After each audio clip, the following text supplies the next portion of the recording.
Okay, welcome to, this is our, I have to count now. I think this is our fourth Google Hangout. We should be, I'm so lost. I'm taking a course myself right now, and I'm in week 5 of that. But I think we're in week 4 of Introduction to Technologies.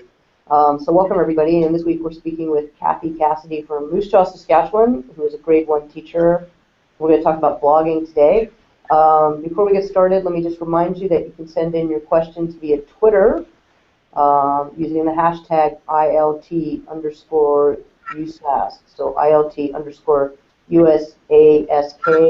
I'm also checking the discussion forum if you're in the course. I will keep checking there and see if there's anything new that pops up during our conversation today. There were a number of questions already, which is great. We're going to have a great chat today with Kathy. But feel free to send in any more questions that you have. So welcome, Kathy. Thank you. Good to be here. Let's start out with a little bit about, if you can just a little bit about a background about what you teach and where you are, and just a little bit of background on you. So I teach in Moose Jaw, Saskatchewan, Canada, and I teach, usually I have a grade 1. Occasionally I have to take the 1-2 split, and that's going to happen more and more often, I think, as our size of our school has been shifting. So this year I have a 1-2 split class. Okay. Now we're talking about blogging today, and I've known you for a number of years, so I know that you blog and that you have your grade 1 students blog. So how did you get started with both of those? Well, about 15 years ago, I had 5 computers plopped in my classroom, and those computers you couldn't put any software on. Now that sounds really ridiculous now because we have the internet and everything's there, but at that point software was the king. That was what we used for all of our learning. So these 5 computers, the school division got a deal on them, and they put them in all the classrooms in the school division, and they just said use them.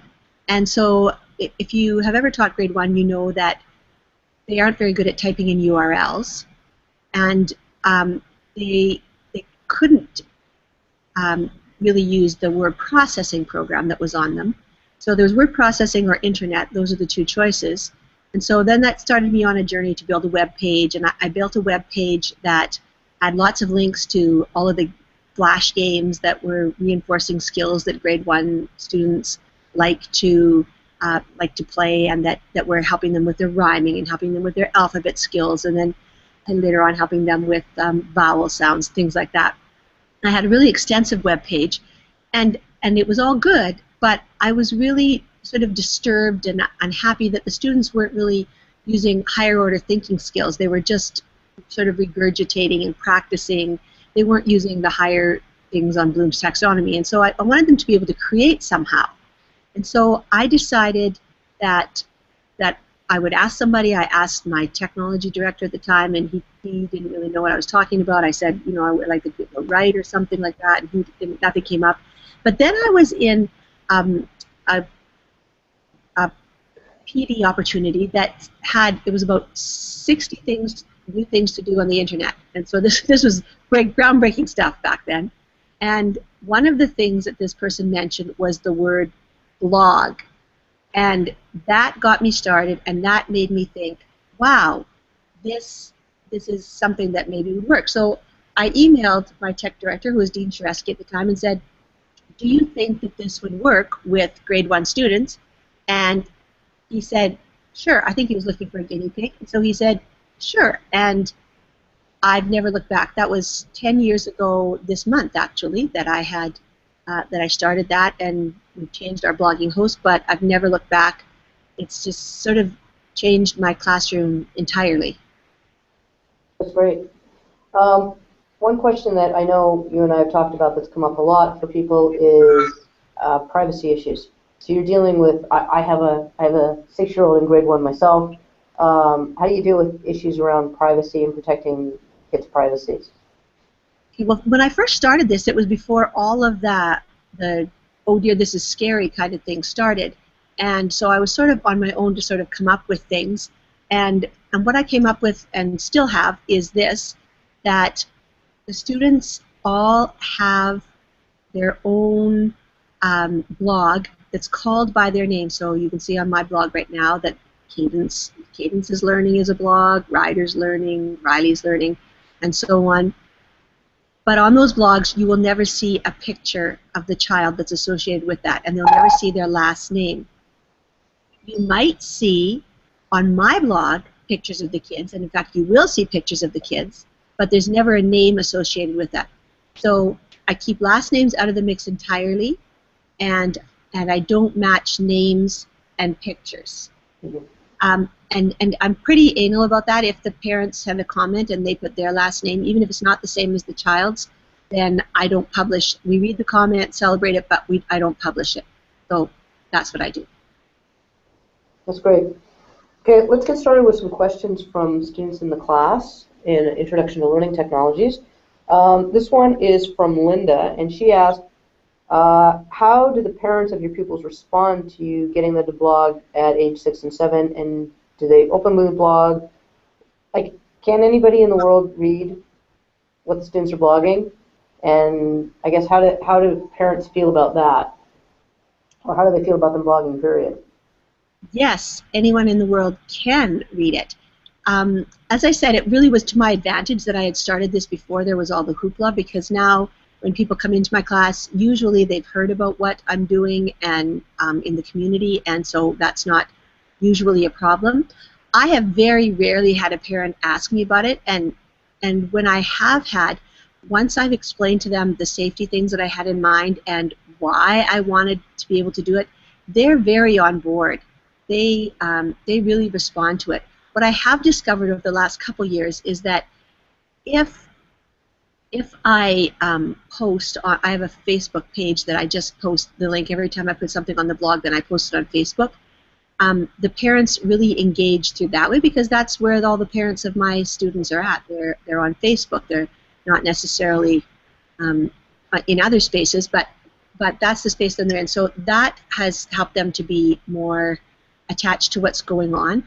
And like anything else, there's some parents who are really engaged. I have some parents who comment on every post, and I have some parents who have never commented. And so, but they all like it. We use it as the focal point of our student-led conferences, and then most of the parents are already familiar with what the content that's on there, and so we can just focus on what the students have done well, what they want to get better at. So, positive. I've never had anything that was, you know, I've had the odd comment here and there, but after a talk, there's never been any issues. That's great. Let me give you a question from Tiffany. So you've been using blogging with young kids for a while. What are the advantages of this, and what skills do you hope to develop? Also, how do you avoid the downside of the so inappropriate stuff? So I'll answer the inappropriate stuff first, because that really has not been an issue for us as far as inappropriate stuff coming from other places. When I was at the last blogging host, we did for a while get a lot of spam, and my kids were just really good. We'd show that up and they'd say, "Oh, that's just spam," because they knew what it looked like. There was lots of links, but I can't honestly say.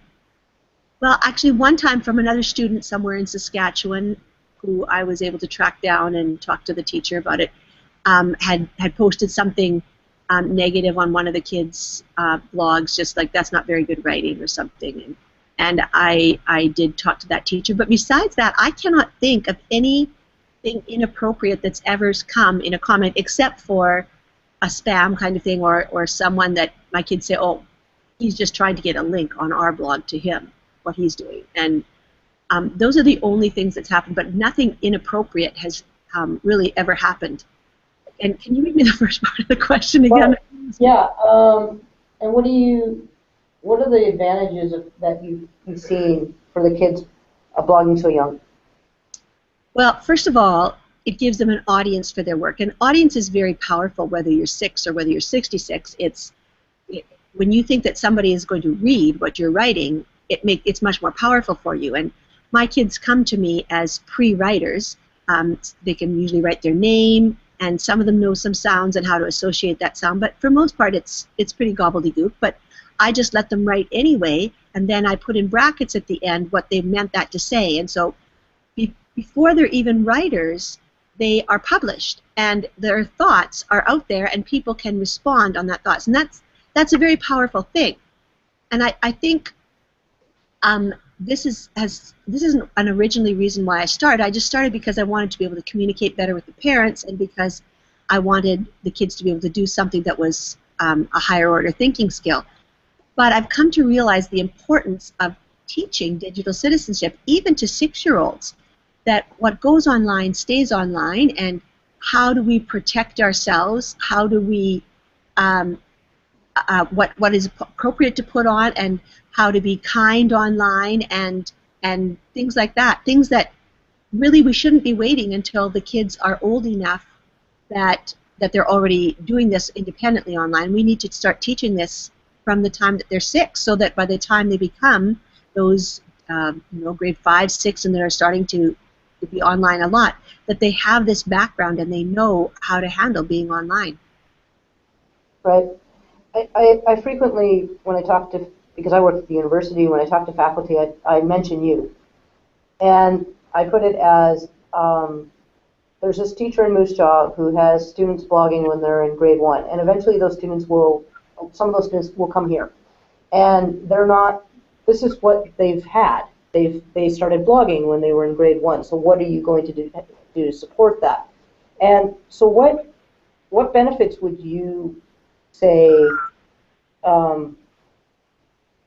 to people who are working with university students?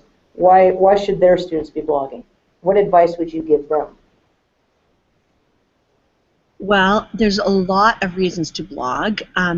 Some of the reasons are to clarify thinking, to learn how to put yourself out there and begin to create a positive digital footprint for yourself, to begin to learn how to be part of a community and to respond appropriately. I'm sure there's many other things, but I'm used to thinking in terms of primary kids. Those first kids that I started blogging with are in grade 10 now, and so, or actually they'd be in grade 11, and so they're going to be there very soon. Yeah. So on the note, because we talk about little kids and university, but you blog as well. Yeah. And overwhelmingly, the people in this course are educators. There's people in higher ed. There's K-12 teachers. There's other people working in education. So why do you think that educators should blog? Again, there's a lot of reasons. Many times people think they don't have anything to share, and they think, well, this is just common sense, like nobody wants to hear that. But so often what is commonplace to you is like a aha to somebody else, that they just never quite thought of it exactly in that way.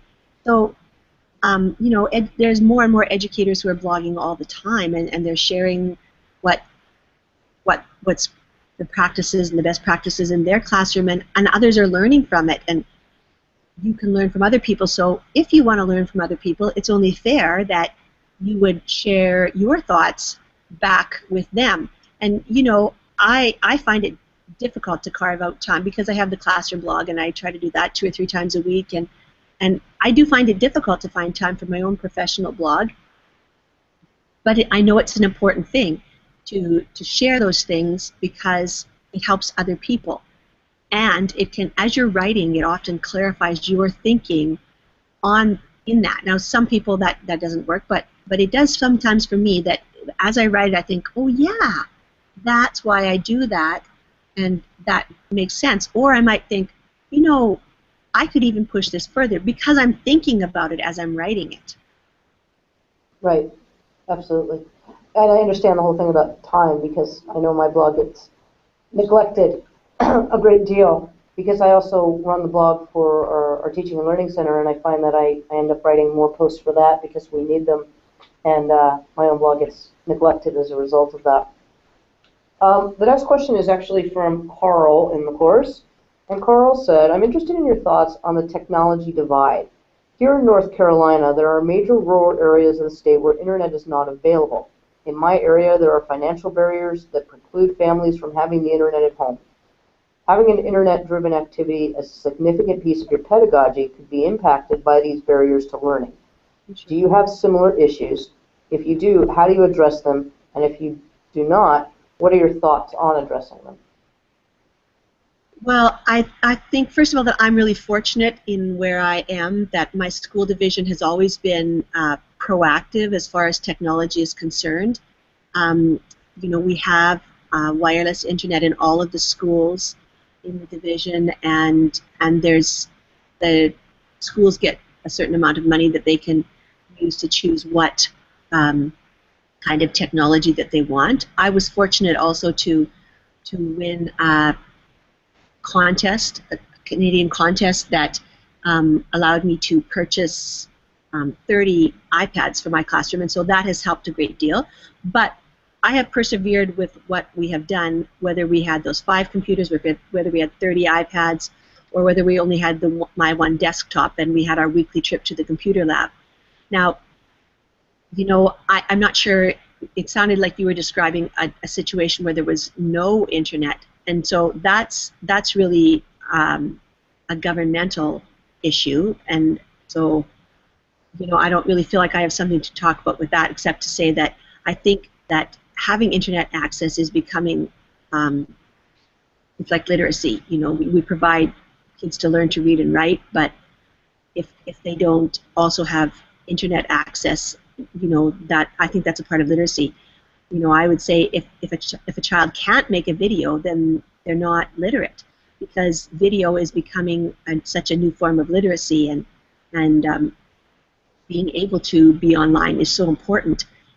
Mm-hmm. You know, I don't have the answers for how that you can get internet there, but I do think that it's something that's important and needs to be addressed, because, you know, and I guess it's all priorities for those people who have the money and are making those decisions, isn't it? Do you have parents that don't have access? Have you encountered that, and since your students started blogging, that the parents say, well, absolutely. When I started, like, lots of parents did not have it, and now I would say that everybody has access of some kind, whether it's just on their phone or whether it's whether they, you know, whether they have a computer that maybe is not working at that point. I think this year everybody has some kind of access, which is not to say that they're accessing it all the time, but I think everybody has that capability this year, and that's changed completely over the 10 years. You know, I think maybe a third of my class when I started might have had some kind of, or maybe even less than that. You know, it's hard to remember back that far, but it got to be a little more all the time, but I still thought that it was important even back then. It was a different thing. Yes, I was writing it for the parents, but I knew that at that point our primary audience was not parents, it was other educators or other people who were interested in what might be happening on the internet. And now I think, while other people still do, you know, the shift is becoming, it's more and more for the parents because they have that access. Right, right. Just remind anybody who's watching that you can send questions in using the Twitter hashtag. Hashtag is ILT_USask. If you're in the course, you can get a question posted to the discussion forum. And I am watching that to see what new ones come in. We've had one new one come in since we started this. The next question is, we're going to take a look at some questions that Eric sent in, and he actually posted 2, so we'll start with one of them. Well, he asked about inappropriate content, which we actually had talked about already.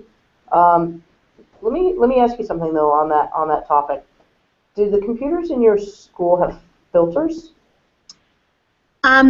Yes, it is, but it seems to be kind of a sliding thing. A few years ago, we I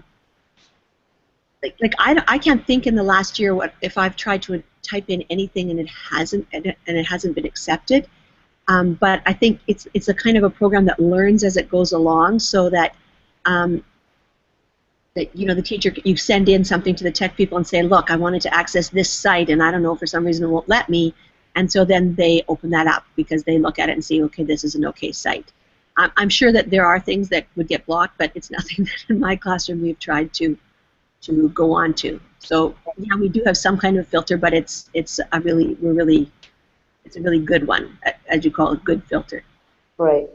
I excuse me. When I did my practicum when I first started teaching, which was this would have been back in 2000.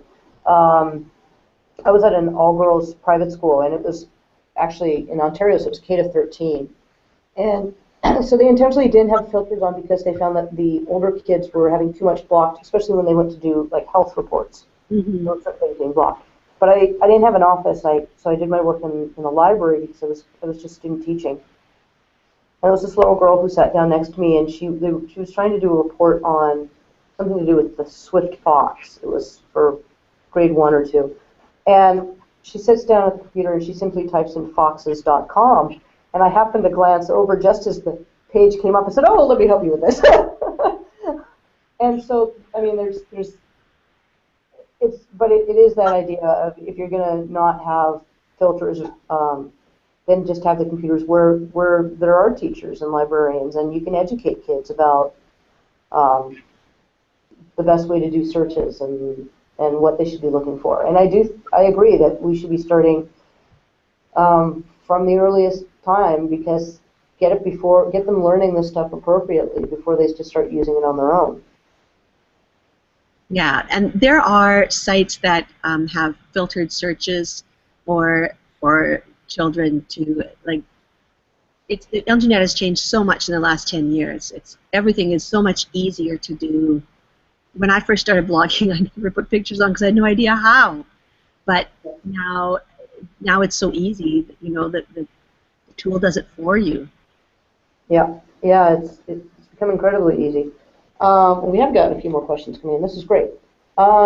So Chris asked this, and Chris is actually at the U of S. She asked, there are so many possible blogging services out there. How do you decide which one to use for your purposes? Are they really different? And what factors do you want to think about before you choose one? I think if you're blogging with young children, then, or any kind of school situation, you want to choose something that's an educational one that's appropriate for a school. I think Blogger is doing a lot around that whole education piece, the whole Google thing. But since I don't use it, I really can't speak to that. The blogging tools that are appropriate for young children that I'm familiar with and would recommend are EduBlogs and KidBlog. And the reason I like those is that they have it set up so that everything can come to the teacher before it gets posted online. And that's what I want. Every comment, every article, everything comes to me, and I get to choose whether it goes online. Now, I haven't had really a problem with that, but I still want to have that. And so I like that, just in the way that it's set up. The tools are set up so that the teacher gets the website, and then she just adds all of her students in, and you create their users for them, and that's really nice as a teacher to be able to have that. I do like EduBlogs. That's the one I use for my classroom a little bit better than KidBlog. KidBlog is really it was the second one, and they're trying really hard, and they're catching up, and they're adding a lot of great things. But there still are a few things that you can do with EduBlogs that you can't do with KidBlog. And I really like the look of EduBlogs because I like having my blog with the kids' names along the side. So those are a couple of reasons that I choose EduBlogs, but KidBlog is a great service for also if you're using it with young children. Great. Michael asked, in percentage terms, how much time do your students spend in your class on the computer? Well, on the computer, actually none. We don't go to the computer lab because we are one-to-one right now. But it depends on the child, I would say, because I like to give a lot of choice in my classroom. So, for example, we start the day every day with half an hour of independent reading, and the kids can read either on their iPads. We have some apps that allow them access to digital books, or they can read on paper books. And some kids choose paper every day, some kids choose iPad every day, some kids go back and forth. So those kids would spend longer. And then you know, some days we're working on a project that is on the iPad, or some days we just are taking pictures of something that we've done and posting that, so we would grab it then. It's sort of a back and forth thing. You know, some days we use them a lot, some days not as much. So it really depends on what's the best tool for that particular thing. Sometimes it's the iPad, sometimes it's not. You know, my kids need time to play with blocks and count and push them to the side as they count so that they learn the one-to-one correspondence. And so it really depends on what we're doing. Right. This question's from Tim, and he asked, do you know how much opportunity your students have to continue building these skills in school when they move on to the next grade and beyond? Are you finding that other teachers in your school or school system are also doing this, or does there tend to be any resistance or just lack of interest or buy-in to this as an appropriate educational tool? So what are the kids, are they blogging in your class and then they don't see a blog for a while, or? There is another teacher who's beside me who also has his students blogging, and so if my kids, generally the kids get scattered around from my class when they go to another class, and so if they go to his class, then yes, they would have another year blogging, but if they don't, then they might not hit another blog in my school. I'm really an outlier, as they call me. Are they doing other things with similar with technology? Certainly, they're using technology. Certainly, and you know, I don't know because I don't have those conversations all the time with them. But they're certainly using the computer for researching things, and they're using it for preparing projects, things like that. But not in the let's connect to other people way that I would use it. Okay, so if there was a teacher who's an educator at any level who is thinking about getting started with blogging,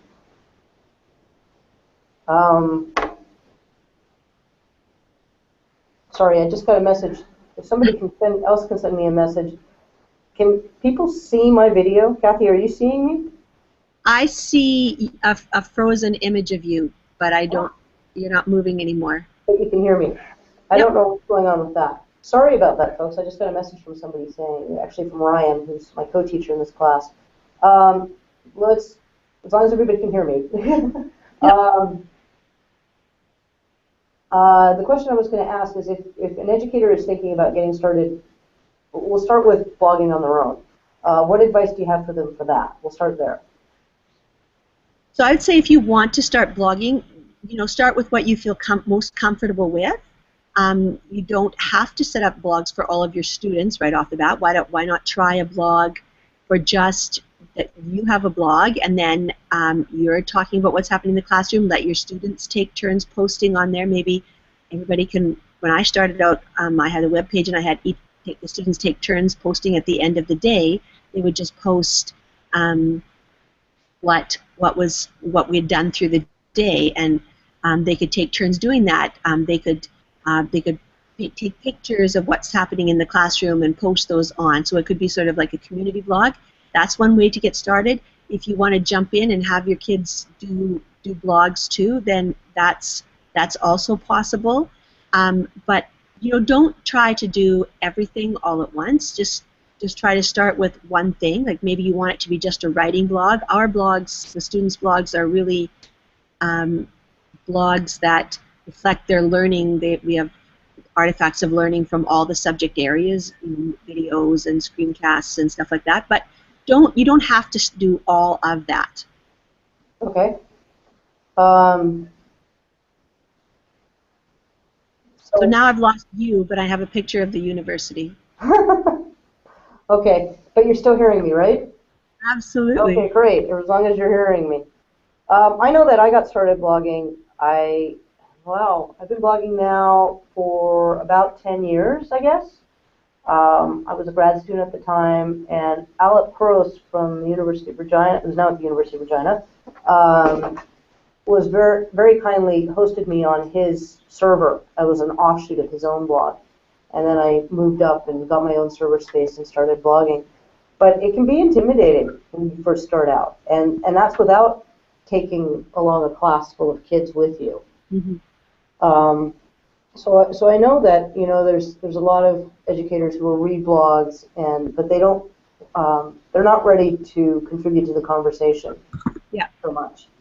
How do you get past that? Well, I think if I had the answer to that, then everybody in my school would be doing it, right? If I like, I'm not sure. I think for some people, it's a comfort level, as you say. They just, it's a huge step to do that. Some people feel very strongly about not posting online, and they don't want any part of what they're doing in their classroom to be online. There's some people that would do it, but they just don't feel like they have the time to learn it because teachers are overwhelmingly busy now. When I started teaching, it was not like it is now. There's so much that's expected and so many more things that you're responsible for. And they just frankly feel like they just don't have the time to, even though they think it might be a good idea, they don't feel like they have the time to commit to it, and they've got other priorities like their family and stuff like that. So, honestly, if I knew how to get past that, I think I could make an awful lot of money. I don't. Everybody has to come to that for themselves, I think. And I do see we're getting closer to, as more and more people are, that maybe at some point we'll get to a tipping point, and then more people will. I don't know. Have you had any resistance from any students who've said, I don't want to do this and I want to read what I'm writing? No. 6-year-olds think that they're wonderful. They think everything they do is great. And so no, never. All the more reason to get them started early, I guess, is before they've gotten that idea that, oh, I need to filter myself so much that nobody can see what I write. Yeah. We're about a half hour into this. I've gone through all the questions that we've gotten on the discussion forum, but I know there's a little bit of a lag time between the video going and people actually seeing this. So I want to say, if anybody has anything else to send in, I'll give you just a few more minutes, and then we'll wrap things up. I know Kathy's had a very long day of teaching kids, and I was saying to her before we got started that whenever I pick up my daughter, who's in grade 1 from school, and I look at all the kids around, I question how do grade 1 teachers possibly do this? A class full of them. So I know that you've had a long day, Kathy. So we're just gonna see if there's any more questions. Do you have anything you want to add? Like I said, we've got people from at all levels of teaching in this course, from grade 1 all the way up through university professors who are interested in learning all about learning technologies in this course. We actually are up to, as of this morning, about 1,775 people registered in the course. Wow. And a lot of activity, a lot of people active on Twitter and on the discussion forums. We've had more than 300 posts on the introductory discussion forum board, and I know some of that is replies, but at least a couple hundred people introduced themselves on there. So it's quite an active course for an open course. Mm-hmm. We've been very impressed with that. But there's all these educators at different levels, and we're covering everything from blogging to digital literacy and using YouTube and Twitter and all sorts of different things related to learning technologies for various levels. And do you have anything that any bit of general advice on this that you would give to educators? On the blogging thing? Blogging or anything with integrating learning technologies into teaching. Well, I think that it's really important to realize that the power of the internet is not the information that we can get from it, although that certainly is powerful. The power is really in the fact that we can connect to other people. My class connects through our blog, but even more so, we have a class Twitter account, and we use Skype a lot. And that's possible because of the internet and that connection. I think my kids that are in my class, when they grow up, will be probably working in some kind of a situation where they're working with other people who live in a distant place, and they're expected to collaborate and to work with these people that live far away. And so I think that it's important to start to prepare them for that. I think that's the future. It's not the what I encountered when I graduated from school. The future is what is possible on the internet, and so that's what teachers need to be preparing students for, is how to learn online, not just have fun, which is what they know very well, but how to use the internet to learn, and how to connect with other people and collaborate with them and learn from and with them. Right. That's great. I'm just going to check the discussion forum one more time. I don't see any new questions coming in on Twitter. I'll just see if there's any more that have been posted here. We got one more from Michael. Can you speak to administrative support? So what kind of support have you gotten, I guess, from your school? Well, when I started this, the administrator really didn't, administrators didn't really know what I was doing because it was pretty new and there weren't other people doing it. I would say I've always had administrators that were supportive in that nobody ever said, stop this. They never always knew what I was doing, but nobody has ever said stop. And you know, I've always had some kind of technological support depending on the principal. I've had a lot of principals in those 10 years. I've probably had 10 different, not just principals, but between principals and vice principals in that time. So it has changed a lot, and that's just for a variety of reasons. But they've never tried to stifle what I'm doing, and they've just let me go ahead and do my thing, and supported me when I was doing it, even though they, as I said, they didn't always really understand what was going on. So I think that's the key, is that administrators are willing to support and be behind their teachers for the way that they see teaching in their classroom to work. You know, even though I'm using these tools, I'm still following my curriculum, and I'm still teaching the skills that my students need to know, and they've always known that, and so they've always been behind it. And I think that that's the important thing, is that they've been open and supportive, and that's what administrators need to do. They need to be behind their teachers and support them, and then the teachers know how to teach. They don't need someone to tell them how to do that. They just need someone to support them and be behind them. Right. Right, that's great. I'm going to check one more time, but I think that's it for now. We're about 40 minutes in, and you have been very gracious with your time, considering the day you've had. It was not that bad. No, you've been doing this for a while, and I know that you love working with the grade 1 students, and it is a magical time, because they are still at that point where everything they do is great, and they're not afraid of getting everything wrong, and so they're much more adventurous in their learning, which is wonderful.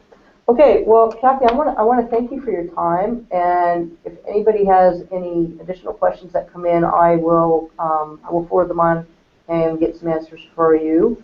But that's it for today. Or they could tweet me. Kathy, Twitter. You want to say what your Twitter handle is? It's very tricky. It's at Kathy Cassidy. Kathy with a K, Cassidy with a C. There you go. So feel free to tweet her the questions, or if you post them to the discussion forums, then I will get them to her. But otherwise, we are done for today. Have a wonderful week, everybody. And we're back I think it's next Tuesday for our Hangout with John Boyer. And that is always interesting. And so thanks again, Kathy, and I'll talk to you later. Okay. Take care. Bye-bye.